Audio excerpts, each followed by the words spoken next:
Blog Talk Radio.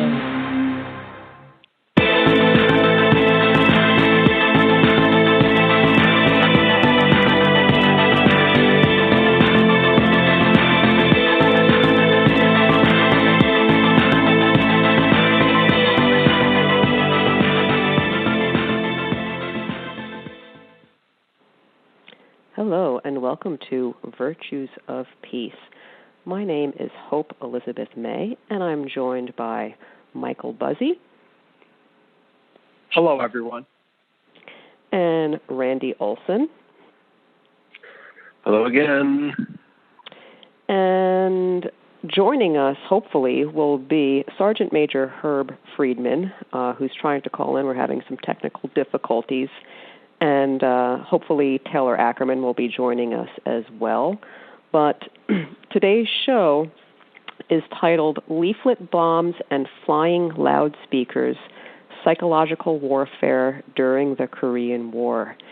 And this show is the fifth in a series focused on looking at the Korean War. If you've been with us these past few weeks, you know that we have been focused on the sky, using this foundational treatise, The Barbarization of the Sky by Bertha von Suttner, written in 1912, and entering the forest of the so-called forgotten war through the sky. So we have been talking about aerial bombardment in both the south and the north, and also dropped from the skies during the Korean War were millions of pieces of paper carried in what are called leaflet bombs, and airplanes were also outfitted with loudspeakers.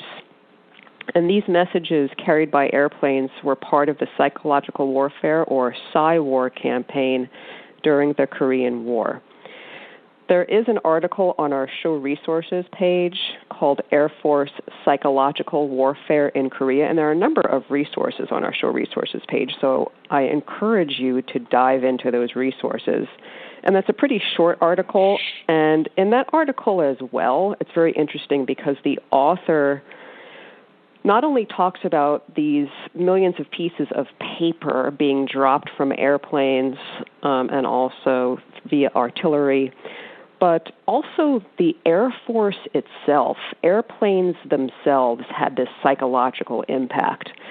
So this is a very broad way of looking at PsyWar, looking at the U.S. Air Force's operations during this PsyWar campaign. It's not just these messages, but also the Air Force itself, which was very intimidating. So I think we may have Sergeant Major Friedman on the line. Is that you? Sergeant Major Friedman? Yes, I've made it somehow. Okay, amazing. Miracles never cease. So, hello.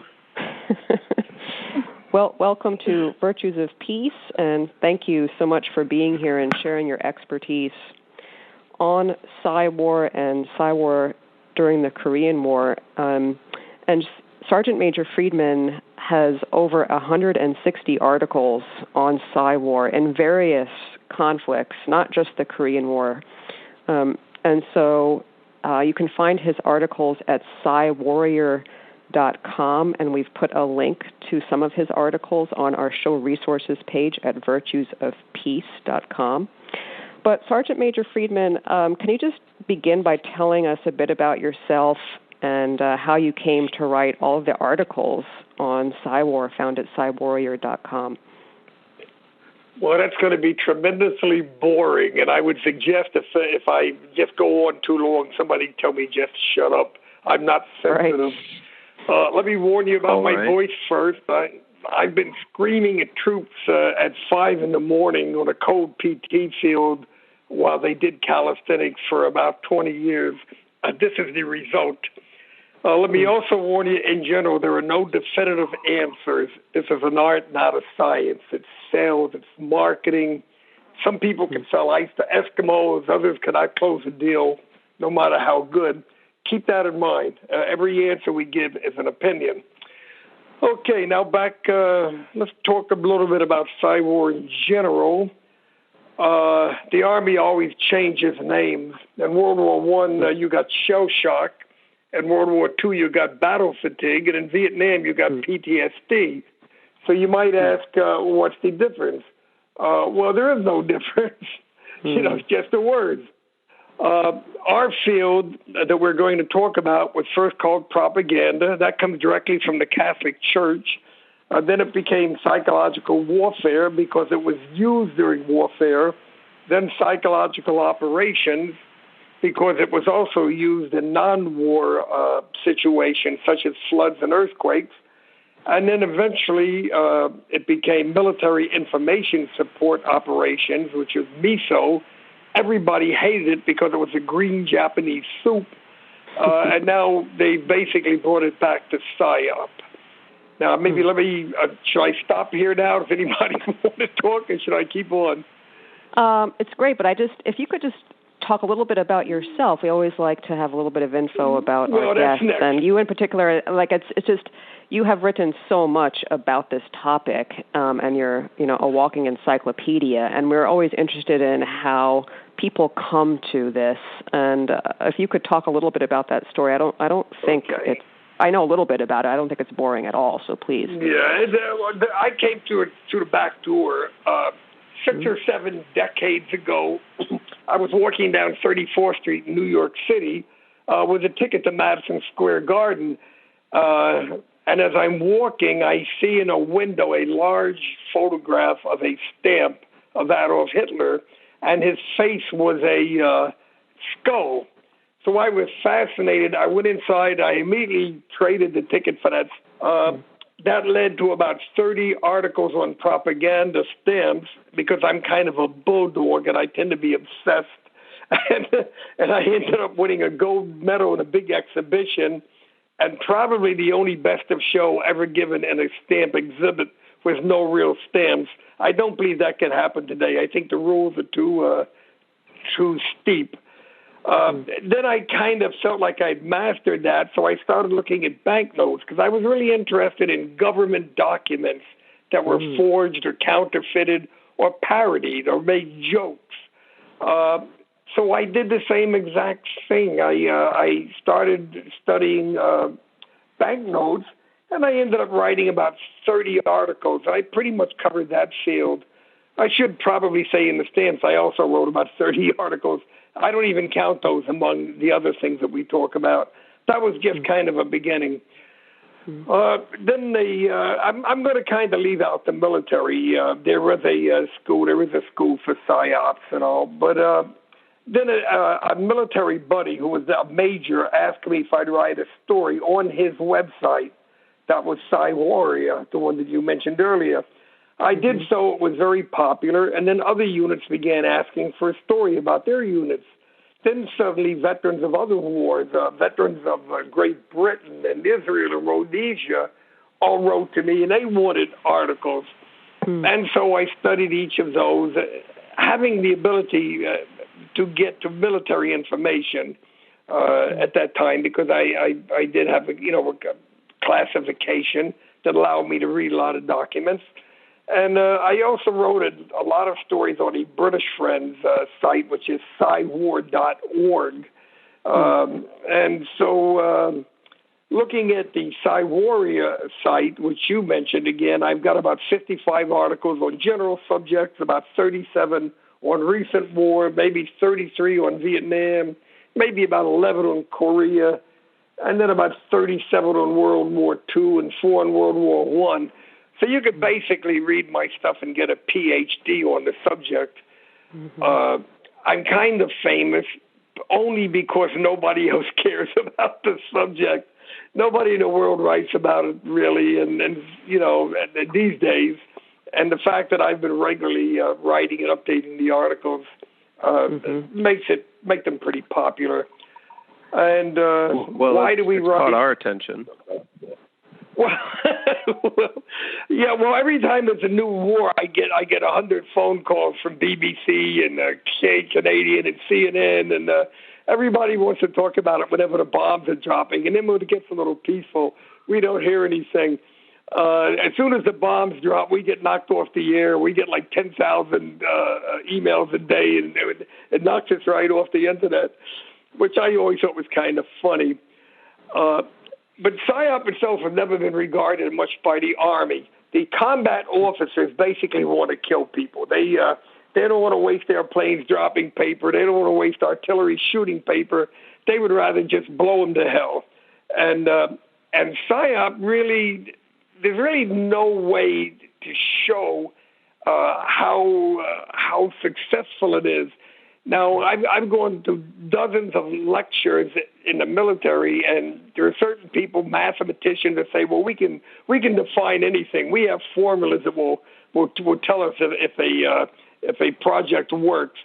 But the reality of it is that nobody knows exactly why it works, and nobody knows when it will work. So, and the Army has not even kept many of their own records. Last year, a lot of the old PSYOP units from the Vietnam all had anniversaries. They made 4 battalions during the Vietnam War. And I've got on my wall, I'm just looking at certificates of achievement from the 1st Battalion, from the 5th Battalion. And the reason for that is they could not celebrate their own units because they didn't know their own history, because nobody had thought it was worth saving. At the end of World War II, it was all canned. At the end of the Korean War, it was all canned. So every time there's a new war here, we reinvent the wheel. And now, again, I'm going to catch my breath, and if you have any comments, and then we'll move on. Yeah, I have a question, but I'll open it up to the other hosts. Anybody have a question or comment? Going once. I do. I'm interested in... I'm interested in trying to get down to making sure we're all operating from the same sort of basic set of definitions, because I think I understand what we mean when we use terms like psychological warfare. Like I can understand etymologically what those words might refer to, but having just a foundational set of ideas so that when we say these words, we are all talking about the same things would be useful. And Sergeant Major Friedman, would you mind helping me understand perhaps the distinction between like destruction of an enemy morale versus bolstering friendly morale, and like how those all factor into psychological? Okay.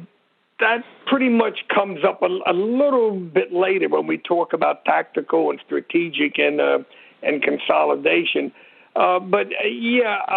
It's very important. Well, let me pick Vietnam because that's more recent. We can really talk about it.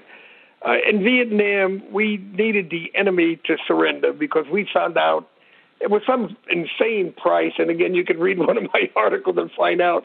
But it cost about $2,000. It might be, $20,000 to kill an enemy soldier.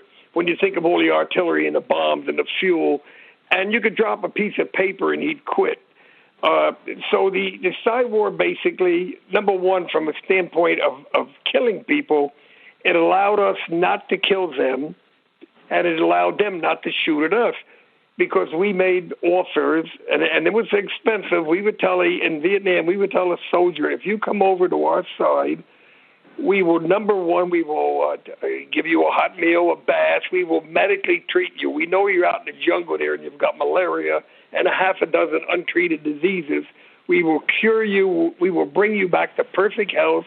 We will give you good food.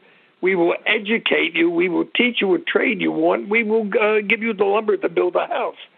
And that's just a small part of it. That sounds like a big deal. But about 200,000 soldiers, we think, came in through the Chu Hoi program, which is sometimes translated as open arms. In Iraq, there were like 26 divisions of very well-trained and experienced Iraqi troops sitting in Kuwait. We took them out in 100 hours, and we used the PSYOP for that. And how do we do it? We did not allow them to sleep. We kept planes over them all the time, constant noise. We broke their communications. We stopped their supply. They couldn't eat. They couldn't drink. They just sat there by themselves, and we constantly told them, we're coming, we're coming. We lied to them. We told them we're going to invade you by sea. In fact, we came by land. But the result of all of this, just when we get to the bottom line, is we think about 100,000 Iraqis just basically threw down their weapons and walked back to Iraq. Now, we don't know. Nobody's sure because a lot of them were killed in the field. A lot of them were buried by tanks with the shovel noses that just covered over their trenches. But we think about 100,000 just left. So that's what you do to the enemy. You make them quit. You make them give up. Now, it only works if they're beaten. It doesn't work if they're feeling good. There's no PSYOP in the world that stopped German tanks racing across France in World War II because they thought they were the super race and they thought they were invincible. But if you get them when they're tired and they're hungry and they've taken a couple of beatings and they're looking around and they're seeing a lot of injured people, then just like drops of water on a rock, PSYOPs will work. But it takes that. If they're not beaten, it doesn't work. And that's a horrible thing to say, but it's the reality. Now, why do you want to help your own people? Well, okay, go ahead. I'm sorry. Oh, I was just going to say, I just wanted to interject, and I want to try to get Korea in here somehow. But this like you get them when they're weak idea. As you and I discussed, Sergeant Major Friedman, there's a book on PsyWar in Korea by Stephen Pease, Pease, and he makes this point: surrender is a process, and that stuck out to me. That there's just like this campaign over time to just erode the will and get the person to surrender. And I can't help, as you know, I'm a philosophy professor, and I can't help but connect this to these ideas that we get from Immanuel Kant about the will. So there's like the will, and then there are these inclinations that we have. And so there's such a, you're being pulled to quit because you're tired, you're hungry, you've got planes dropping bombs on you, and like this will to fight is slowly being eroded away.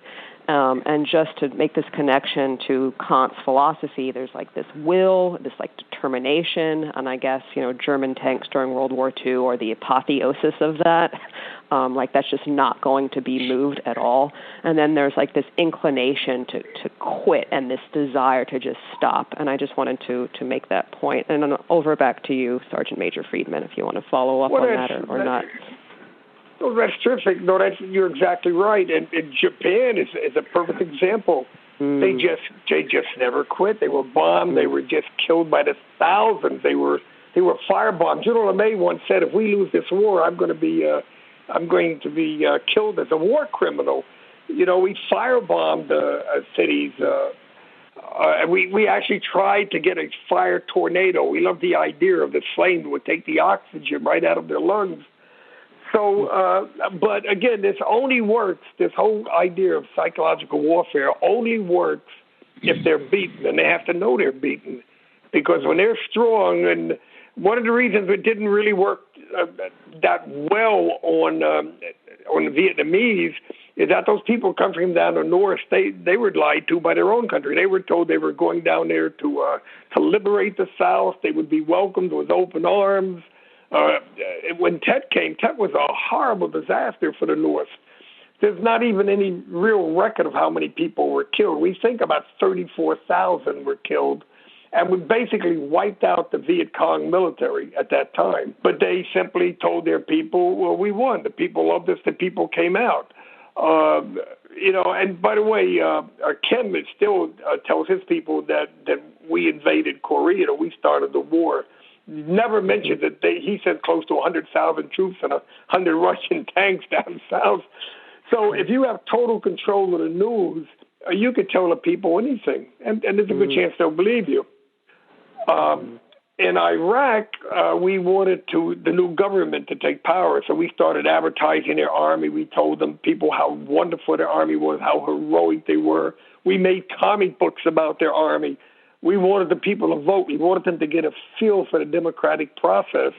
So we literally pushed the elections. We told them you have to vote. We dropped leaflets showing women standing with a big smile and a blue thumb. And that was because you went to vote. They wanted to make sure you only voted once. So you put your thumb in ink. So this is part of that second part of that question. This is how you You get the people behind you. You consolidate the government. You tell them things are better now. We got rid of the tyrants.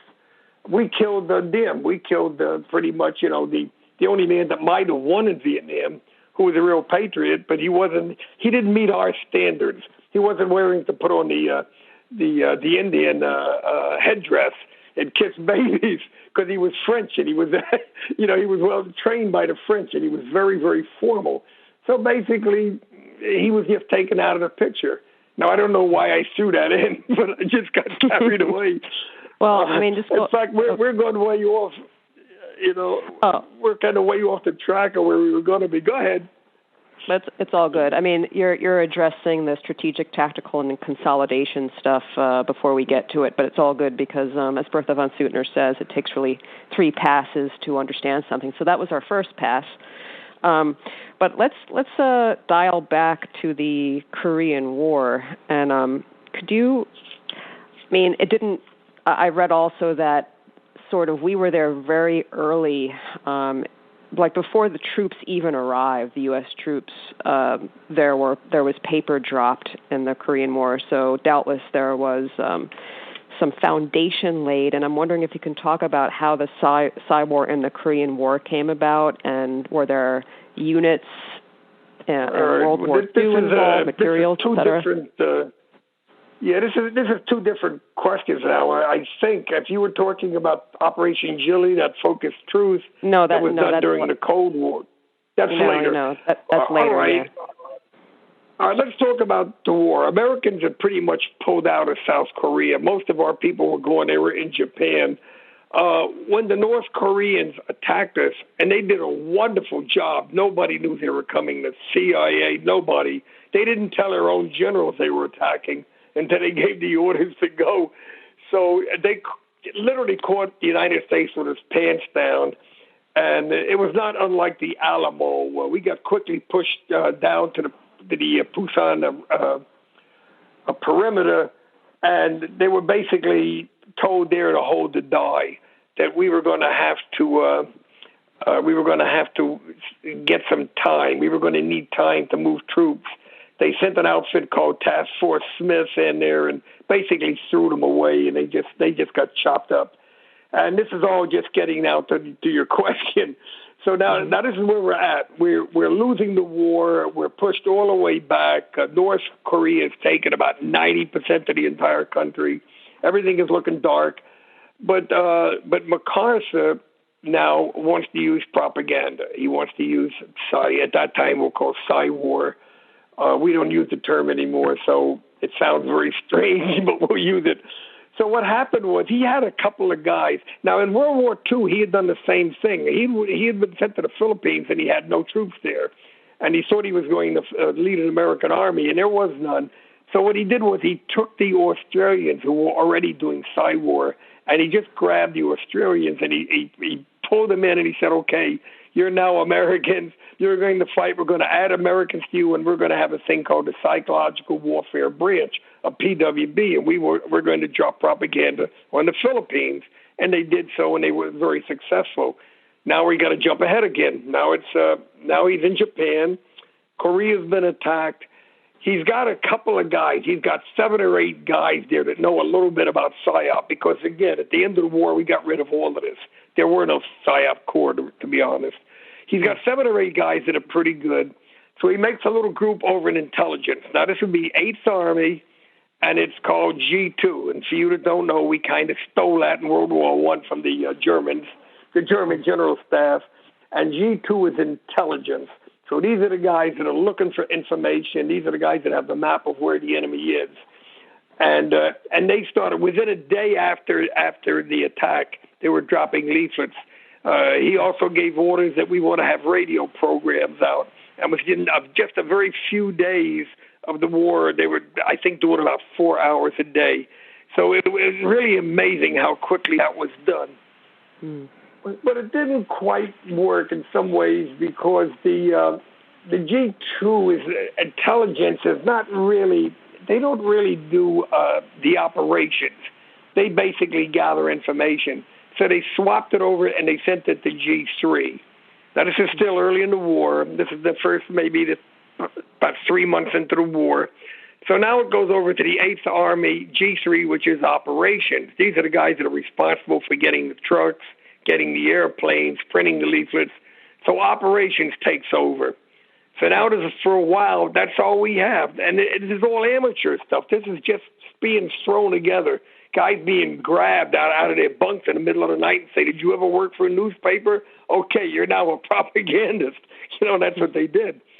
Now, as it becomes clear that we need more people there and better people, they go back to the United States and they find a little outfit, and they decide to call that the first first leaflet loudspeaker company. Company's a small group, but they were trained, and all of them basically were. If you were a photographer, if you'd ever worked at a radio station, if you were a writer, and if you even had taken psychology in college, you found yourself in that outfit, and then they got sent over. So they get sent over. And they start working on the tactical propaganda. I hate to say PsyWar, it just killed me. So they were doing tactical because they were a small unit, and they basically, and we had talked a little bit about mentioning this, and tactical is just an easy way to answer. Tactical is just small. It's the enemy directly in front of you. So you might call him by name. You might say this leaflet to the 2nd Division, or you might call individuals by name. If one of their people was captured or defected, you might say that Lieutenant Kim Jo-Him wishes to speak to his comrades.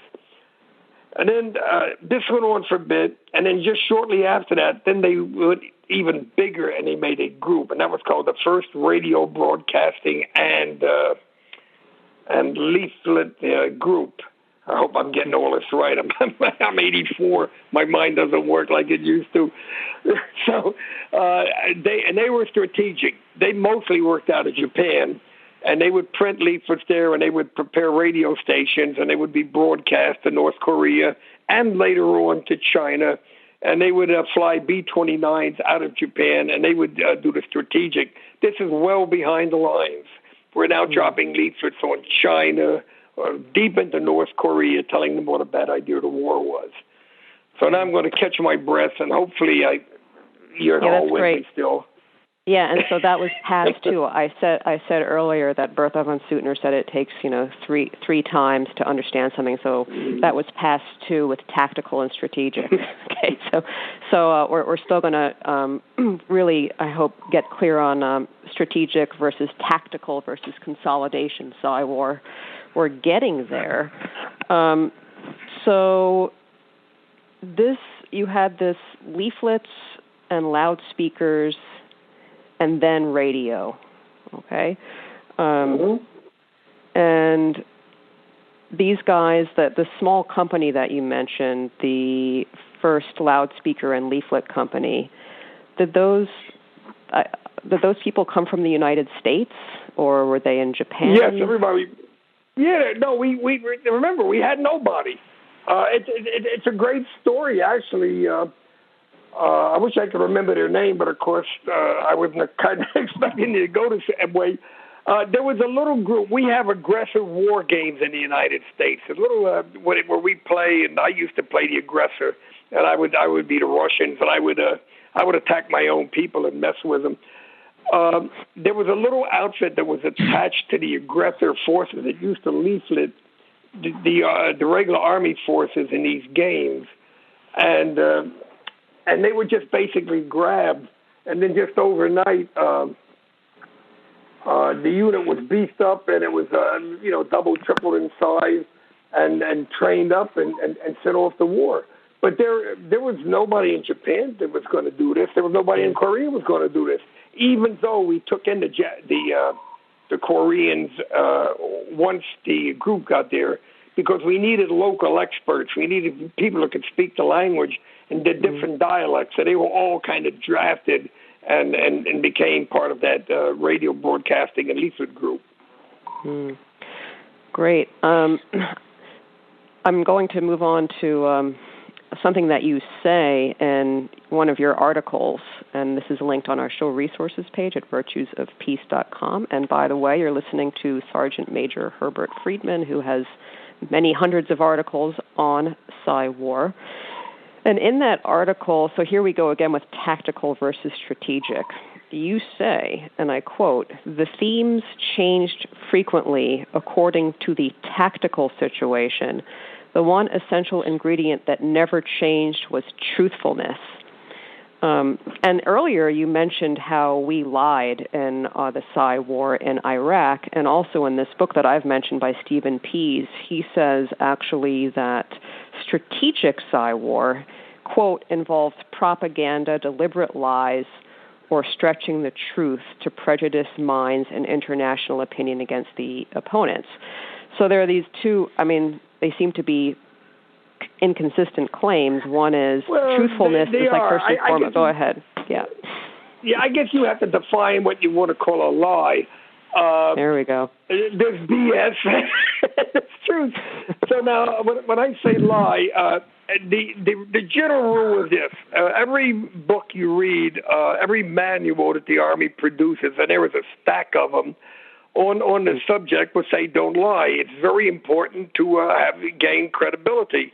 This was a big fight in World War II. If you remember the OSS and the OWI, they tried to make one unit to do propaganda, but one group led by a press fellow, he wanted to only tell the truth. He wanted to do like the BBC, only tell them the truth, gain credibility. The other bunch that was led, the OSS bunch, they wanted to do black stuff. They wanted to use pornography, lies, anything they could in order to harm the war effort. What did Churchill say? That set Europe ablaze with the SOE. So you always have that kind of dichotomy. You have these two sorts. The American rule has always been tell the absolute truth. But then if you read way down to the bottom of the page, the small print might say there will be some occasions when once the people have been trained or taught to believe that we only tell the truth, there might be some occasions when we might want to tell a fib. Now, I was thinking when we spoke a couple of things. One of the more interesting thing was when the British thought the Germans were coming across the channel, they started dropping propaganda on the Germans that they could set the sea on fire. And they actually show pictures. They ran big pipes out into the channel, and they pumped gasoline out and lit it up. And then they dropped all these leaflets, and they said, we're going to teach you how to speak English. Now learn this phrase. The captain is burning. The captain is screaming. The captain is drowning.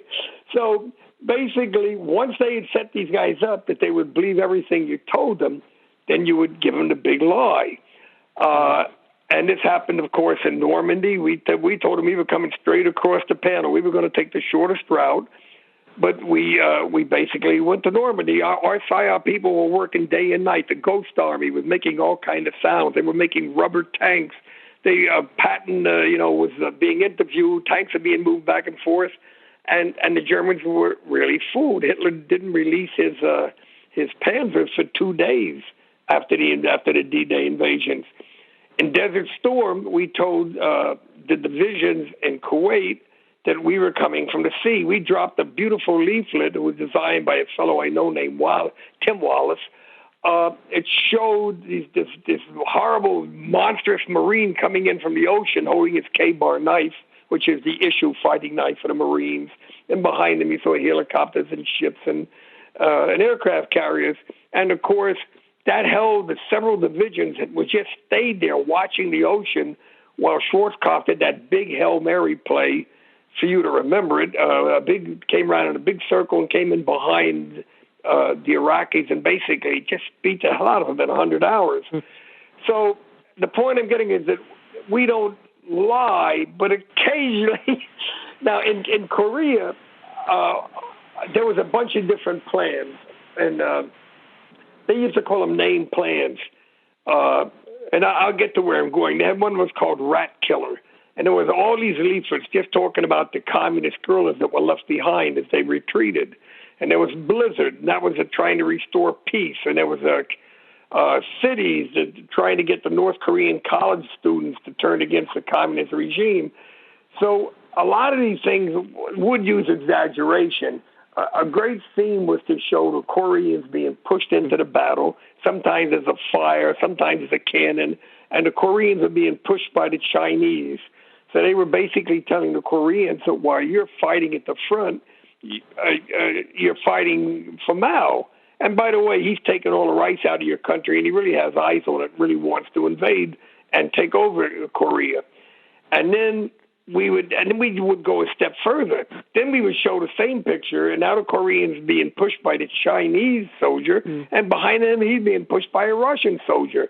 And now they would tell the Chinese, you fools that came down here, you volunteers, allegedly, are being fooled by Stalin. Stalin is giving you crappy weapons and crappy clothes and inferior tanks, and he's sending you down to fight, and you're dying for Stalin. So I guess we could call that lies, but I don't call that lies. I just call that propaganda. There you go. And I want to just let our listeners know that on the show resources page, there's a link to the Digital Horizons project, which has just a wonderful collection of these leaflets that were dropped in the Korean War. And some of the leaflets that you're talking about, Sergeant Major Friedman, you can see them there. We've also linked on our show resources page a couple of leaflets that we will be talking about soon. Right. The things that we're saying in this show, like you began talking about how the very term that we use to refer to PsyWar has changed. We began with propaganda, then PsyWar, PsyOps, MISO, etc. And so this sort of this political nature of language and what is a lie. Last week we made the show. The show was called something like "Don't call them villages; they are military targets." That comes from a memo that's on our show resources page for last week's show. So I'm just flagging that connection. Well, when we killed the American Indian, the concept was every child will grow up to be a warrior. So it was never, at least that's the impression I get, that you were basically killing an enemy. In The Godfather, they were looking for the little kid. They were going to kill a kid because they knew he would grow up and he would get a shotgun and come back and seek revenge. So there's a whole philosophy behind killing the children so they don't grow up. Right. So we're here at this point where we are going to ask you to just. You said before that tactical PsyWar, it's like those are the people in front of you. So you address the unit in front of you. And I also want to make a connection to something on our show resources page, which I learned about from my colleague, Dr. Andrew Blom. He's the chairperson of the Department of Philosophy and Religion. He's been on this show before. And he told me that in this HBO series called Watchmen, there is a propaganda leaflet that is dropped on Negro soldiers, and it's addressed to Negro soldiers, to the colored soldiers of the U.S. Army. And so this is an example, I guess, of tactical PsyWar. No? Yeah, that's kind of gray, because that's kind of right in between the two. Because a lot of time, by the way, this is always done. The Germans did it, the Japanese did it, the Koreans did it, the Vietnamese did it. They know our weaknesses. We know theirs. So we drop leaflets on their Tet, which is their Christmas. They drop leaflets on our Christmas. So, I mean, everybody knows everybody else's weakness. But, there were numerous. The Vietnamese especially, I would give them credit. Every time there was an American politician would talk race, and every time there would be an anti-war demonstration, that would appear on a leaflet that would be using pretty much the same kind of propaganda. All right. So can you? So I just want this distinction between strategic, tactical, and consolidation, and then we can go on to your question, Randy. So tactical is like it's the guy in front of you or the group in front of you. You said. All right, let's say 40 miles. I don't believe that, by the way, but I know some people said like the first 40 miles. So anybody directly in front of you. And when you see the letters, and you have a couple, you showed a few letters. I have about 1,000 of those. The information letter that would go along with the leaflet. It might say this is requested by the 1st Infantry Division for the 4th North Korean Division that is opposite its front lines. And then they would tell you what they wanted, and then you would write it. And they would say something like, we fought you 2 weeks ago, and we beat the hell out of you. We took 400 prisoners, and we know you lost over 1,000 men. Why are you coming back for more? So that would be a tactical leaflet. They're directly in front of you, and you're trying to impress them and trying to get them to decide not to attack, to do anything but fight. And strategic? And again, the strategic for the enemy country. The strategic would be for, in this case, would be for North Korea, would be for China, would be even maybe for Russia. You would be using leaflets that attack those countries and their philosophy, their politics. Maybe the way they were taking food from the Korean people, taking the women, making the Koreans into their servants, working for them, that sort of thing. Consolidation is always about rebuilding the country, bringing it back to normal. You got to remember, most of these countries that we go and we occupy, we want to get the hell out of there. We don't really want to stay there forever. So we use these consolidation leaflets to try to get them back on, build their economy up. I mean, my God, this country almost destroyed itself building up Germany and Japan after World War II. They had brand new factories built by the Marshall Plan. We couldn't compete with them. People don't often mention that, but that's part of the consolidation. Build them up, put them back in their feet so we can get the hell out and let you defend yourself. We have troops in Korea. We have a division there that cost us billions of dollars since the 1950s. We never brought them home. And it would be nice to bring them back and get them out of there. But it may never happen because North Korea is still considered a threat. They talk like they're a threat, and so perhaps they are. All right, go ahead. All right, Randy, you had a question? Yeah. So at the beginning, we had this narrative get constructed about how propaganda has been used for a very long time, and it's changed name, and the methodology has evolved. And I'm interested in dragging our conversation, all the way to the present and seeing if we can tie any knots between, the kinds of technological innovations that have passed through. We've gone through some big changes in the last 20 years, and that inevitably has a consequence on the kinds of tactics that can be used for psychological operations. And I'd be interested to hear Sergeant Major Friedman's thoughts about, I guess first, like just broad strokes, like, what kinds of stuff is getting used today, both, on all sides of conflicts, like what kinds of stuff has emerged over time, right. and then we can drill a little deeper. All right, I believe I'm talking to Randy, right? Yes. Get the right fella? Okay, yep. Randy, when you get a chance, look up my article on dissemination. That's exactly what I wrote about, all the ways you can disseminate propaganda.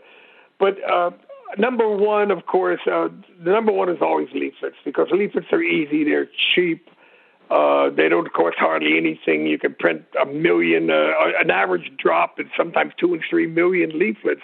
They say in Vietnam they dropped enough leaflets to go to the moon and back about 16 times, whatever the number was. They were just basically trying to say there was a big, big number. So you drop leaflets, you can put any message on a leaflet. You can drop it with fair accuracy from the air. Not great, even though people, during the Cold War, the people got really involved in dropping leaflets on Korea. And I had one fellow tell me, I could fly 35 miles out at sea and drop letters on Kim's doorstep, which I thought he was exaggerating a bit, but maybe he could, So that's the leaflet. Then, of course, you have the loudspeaker. Loudspeaker can be taken up on tanks, can be taken on jeeps, can be backpacked, carried in. And, of course, the aircraft. Aircraft is a great problem because nobody could hear the damn things because they didn't like getting shot at, so they flew too high. So eventually they figured out they had to fly at about 2,000 feet, but they said, we ain't going to do it. So everybody compromised, and they flew at about 4,000 feet. So and that's still around. That's still being used. That's very good in crowd control. That's good in Iraq when you want to search a village or something, and you don't want to threaten and terrify the people and have them maybe shoot. You just tell them, we're just coming in. This is very peaceful. We'd just like you to come out. We're just looking for weapons. So that's used, and it's also used in prison camps to try to keep the prisoners under control by giving them constant communication. Then we have radio. The problem with radio, of course, is that quite often our radio can't reach them. And in Afghanistan, it was all mountainous, and you couldn't reach them. So what do? We give them the radios. We dropped them in, I don't think we dropped them in Korea. We dropped them in Vietnam. In all our desert wars, we've given them, we sometimes give them as prize when they go to visit Mecca. And we would tell them, well, we'd like to give you a nice present for that, and we give them a radio. And of course, for the most part, the radios were designed so they can only hear our message. They didn't have a lot of different stations on them. And then now, as we get more currently now, we're getting into social media. The military is starting to look into that. We're getting into the telephone. We're getting into all the various ways to use the cell phones. For instance, when we attacked Iraq, all the generals were basically called up by the Allied armies. They were called up and said, if you lay down your arms and if you don't fight, we will not kill you. All we want to do is throw out Saddam and his political party, and a lot of them did that.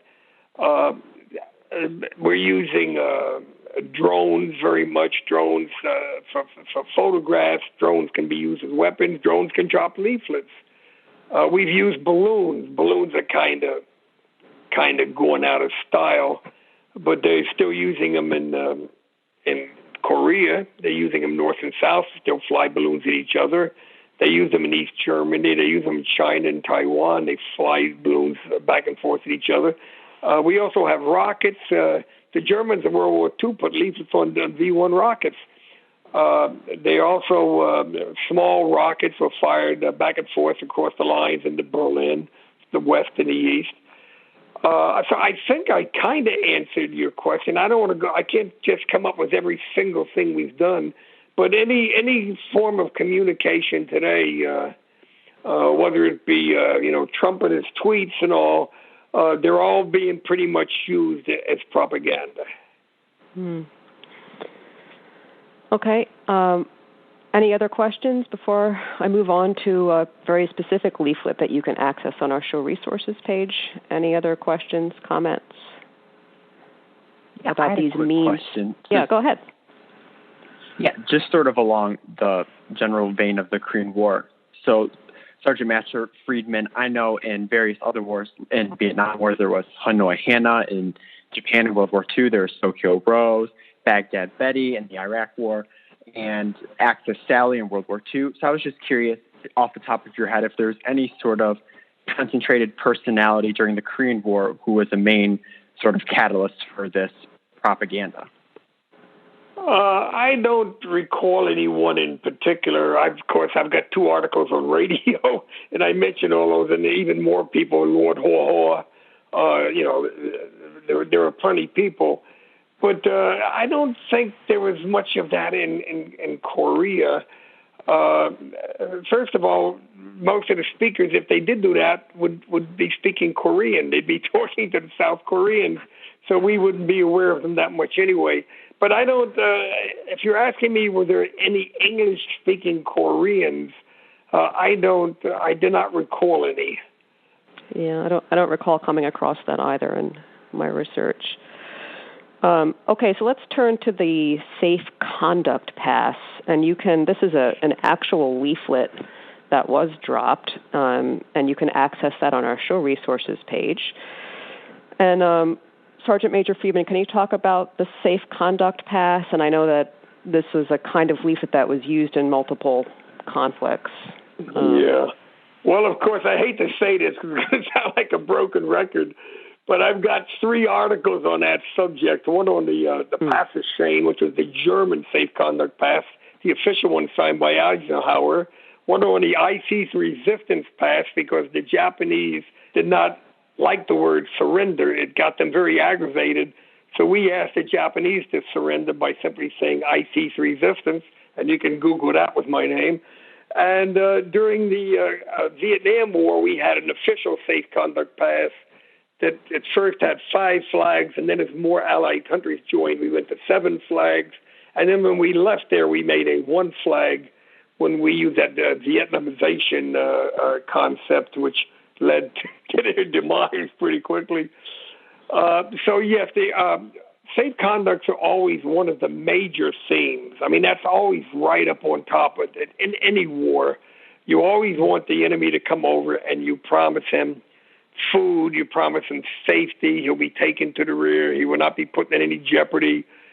When we deal with people who deal with faith, then we tell them that you will not be embarrassed in any way. We will not take away your souvenirs. We won't take away your watch. But they're always used now. And Korea had a lot of them because, first of all, there was a lot of different leaders in Korea. We started with MacArthur, and then he just drove Truman crazy. And then Truman fired him. And I remember, by the way, I was there the day that he did his speech and about old soldiers never die. And I saw him driving around in Central Park in New York. And at the time, we all hated Truman. And how could that little haberdasher have fired this wonderful hero? But then as years went on and we read more and more about MacArthur, it became very understandable. But so we had many of them signed by MacArthur. There was a whole cult of MacArthur started in World War II. And it's remained in Korea. Letters written by him and pictures of him. Then we had Van Fleet, and then we had General Mark Clark, and we had General Ridgway. So all these various generals all produced safe conduct passes. The most interesting I saw was in banknotes. As I said earlier, I liked currency.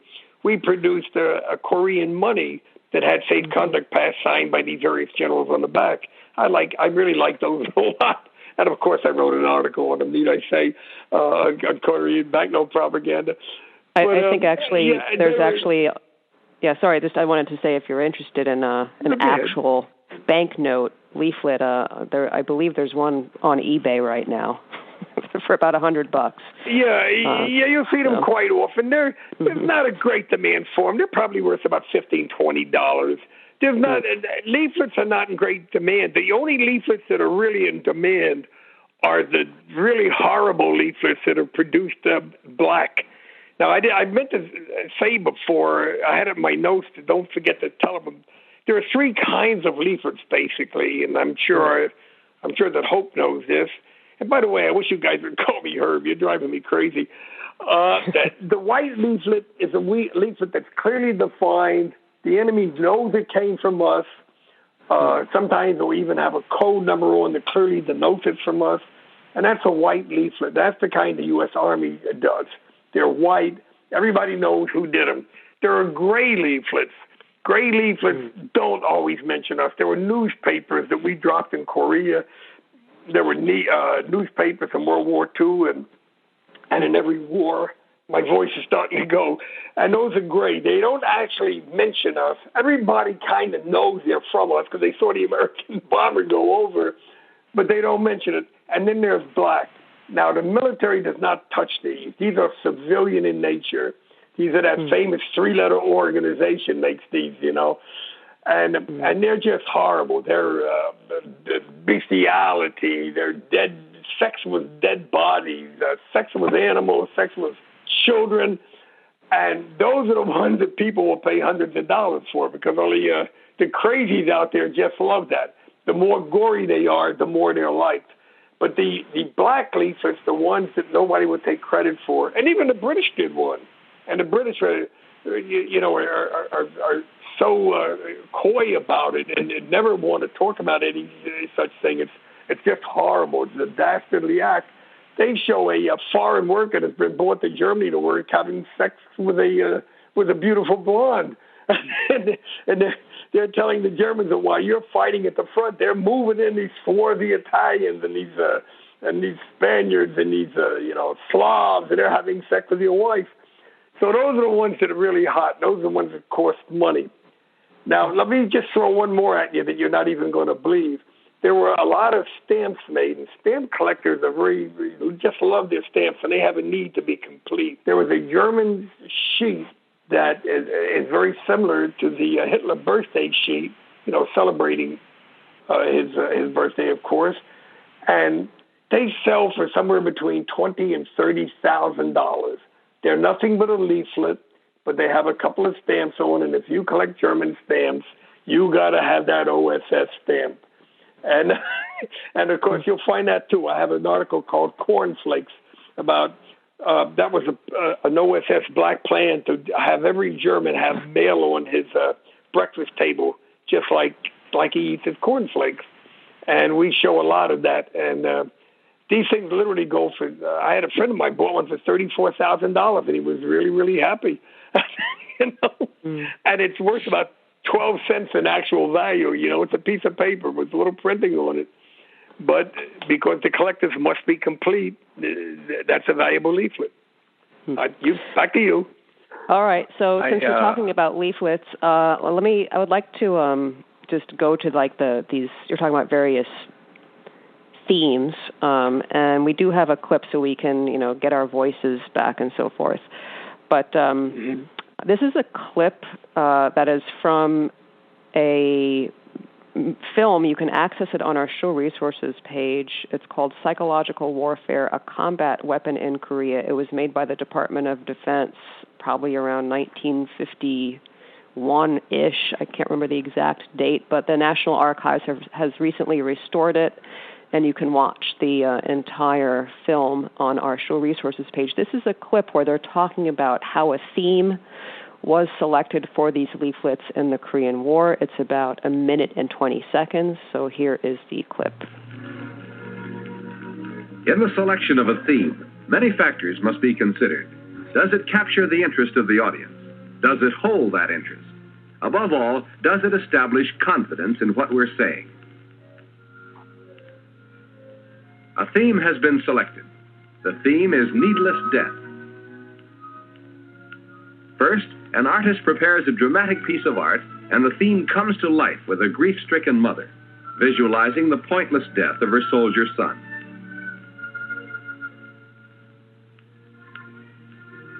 Two versions are prepared, one for the Koreans and one for the Chinese. By using overlays, special care can be given to the varying details of the soldier's gun and uniform. Even a small inaccuracy may create a wave of ridicule among the enemy and destroy the effect of months of previous propaganda. The text that goes with the picture is first written in English. With the help of an interpreter, it is then translated into both Korean and Chinese. Short, punchy words make their point quickly and fan the soldier's feeling of despair. He is fed the thought that he will soon join the swelling victims of needless death. So that is the clip from, again, Psychological Warfare, a Combat Weapon in Korea. And do you have any general comments, Sergeant Major Friedman, Herb, about? Well, no, it's pretty straightforward. And you notice that he did say that you can't have any mistakes, and you really can't lie again. So, I mean, we're not talking about exaggeration. You can't out and out lie. But there were numerous things. The funny part about that particular kind of leaflet is that there was one in Vietnam, and I was looking at it one day, and I said, gee, that looks familiar. I looked at Korea, and it was the same mother. It was the same woman looking at her dead son. They just changed the propaganda. But there was lots of those sorts of things, and always. But we did a lot in Japan because they wouldn't surrender. In Japan, we had to basically tell them, you have to rebuild your country. Don't commit suicide. We never cared if the officers killed themselves. But we would tell the enlisted soldiers, you have to stay alive to rebuild your country. So we really tried to keep them alive. And we did that in just about every war. All right, well, we've been going for an hour, and so we're going to have to wrap up fairly quickly. And I wanted to mention one more leaflet, which seems to be in a different category. And this leaflet is also on our show resources page. You will find it with the Safe Conduct Pass. And I'm just going to call these warning leaflets. And, for the past few weeks, we've been talking about aerial bombardment. And there were warning leaflets dropped from planes warning civilians that, flee the area, you're about to be bombed. The warning leaflet that we have on our show resources page is warning refugees not to cross the Han River. And I'm wondering, Sergeant Major Friedman, can you talk about these different types of leaflets, these warning leaflets? Well, the bomb warnings have a long and glorious history. And as much as I hate to do this, we have to go back to World War II. And the concept when first came out by, I'm not going to mention names. We started dropping leaflets on the Japanese, telling them that we would mention like 12 cities, and we would tell them 40 cities is going to be bombed and completely destroyed. Now, why do you do that? Well, there's two things. Number one, if you want to look at one side, the nice side, you could say, well, we're saving their lives. We're telling them to clear out. But you could also look at it from, let's say, the darker side, if you use the force, Luke, and say that, number one, this is going to stop their factory. It's going to stop their economy, because if they believe their city is going to be bombed, they will run. They will pile out into the roads and not allow any kind of traffic to move, and just stop the entire North Korean army. So, but I like to think that we did it for the proper reason. So we did it there. MacArthur did it his own in the Philippines. In Korea, we dropped a lot of these. There was a planned strike, it was called, and all of the strike leaflets were all about bombing. We basically told people, don't repair the roads, because if we bomb the roads and you repair them, we're going to bomb them again and you'll be killed. We told them stay away from the bridges, stay away from railroad tracks, and we always said that we were doing this to save lives, but I always think we might have had a little bit of an ulterior motive. But there's no doubt that if they listened, their lives were saved. All right. So I think, Randy, did you have a question before that you didn't get to? Yeah, just like drilling into this idea of like the necessity for honesty, or at least partial honesty, in the process of establishing credibility, so that the psychological things would not just fall apart. Like, why would people believe us if we lied last time, kind of thing? We live in a world where it's difficult to determine whether things are true at all. And there's like the term fake news is just ever-present, omnipresent idea nowadays. And I'm in this strange position where I suspect that if 1,000 leaflets fell on my lawn today that said, I have to evacuate because a disaster is coming, I have a feeling most of my neighbors would just stay inside and ignore it. And I'm wondering, like, is this the result of some kind of psychological operation? Like what's going on? Well, as I said right at the start of this whole thing, nobody knows why people do things, and that's why it's so hard to sell psychological operations to some people, some combat leaders. And one of my favorite examples is that they had dropped thousands of leaflets on certain enemy groups, trying to get them to surrender. And one fellow did come over, and this is a true story. And they were so happy, and they brought out the leaflets, and they sat him down. And they said, "Which one of our leaflets did you read? What argument did we make that tempted you, to come over?" And he said, I haven't had sex in 6 months, and we're not allowed to have sex because they're good communists. But the commissar, who is the political officer, has his girlfriend every day. And so I said, the hell with it, and I left. So, I mean, just try to think about the psychologist that wrote these leaflets, and he suddenly finds out that the reason he got a guy to surrender was because he couldn't have sex. So I find that kind of comical, and you never really know what's going to get them.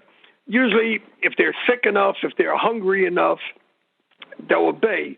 Right now, look at this whole COVID thing. We got half this country thinking COVID's killing everybody, and we're in terrible, dire danger. And we got half the country thinking it's a Democratic plot to make Trump lose the election because of the loss of the American economy and unemployment. So you're right. There is no way to tell what's true anymore. That sounds about right. Wow, food for thought. Michael, anything? Oh, no, I've truly enjoyed everything that I've had to hear from Sergeant Major Friedman. Thank you so much for coming on. I truly learned a lot about a really interesting subject. Well, yeah. I'm glad you enjoyed it. I really try to keep it light and keep it low because it is. It's just another job. There are people who think this is magic. There are people who think it's voodoo. A couple of years ago, I remember some senator was going to visit an Army base, and they appointed a PSYOP officer to take him around. I got about 4 or 5 phone calls that within a day from CNN and NBC. You know, are they going to psych him? I said, there's no such thing as psyching. They're going to ask him, what do you like to drink? Do you like cigars? Do you like girls? Do you like boys? Well, they're going to do exactly what you do in big business when the boss comes down, Mm-hmm. But there was this wonderful concept that this PSYOP is magic, and you can change minds. You could say something, the Russians won the election. What Hillary fan in the world is going to vote for Trump, regardless of what the Russians say, and what Trump fan is going to vote for Hillary? It's clear that some things just can't be moved. But sometimes if you can hit the right spot and get them right where you want them at exactly the right time, then you can move. You can move a person. You can change your mind. Surrender is a process. On that note, we didn't. I just want to. We don't have time to go into it because we're over our time. But these days, as you mentioned, Herb, there are balloons being flown by both sides, although not so much from the south anymore. I'm not going to say anything more than that. Maybe we'll come back and talk about that in detail. But we are sadly out of time. And, yeah, I've learned so much. And thank you for taking time to be with us. And please, listeners, look at our show resources page. There's so much important information there. The film that I mentioned, Psychological Warfare, produced by the Department of Defense, is really, really compelling, as well as this collection of leaflets from the Digital Horizons Project. Good night and good luck, and you've been listening to Virtues of Peace, so if you want to say goodbye, now's the time, and I'm going to say goodbye. Goodbye. Bye. Thanks again. Bye-bye. I think we should go for a 10-mile run with a full backpack. What do you say, guys? Sounds about As long as you wear a mask. I'm kidding. You've been listening to Virtues of Peace. Bye-bye. There you go.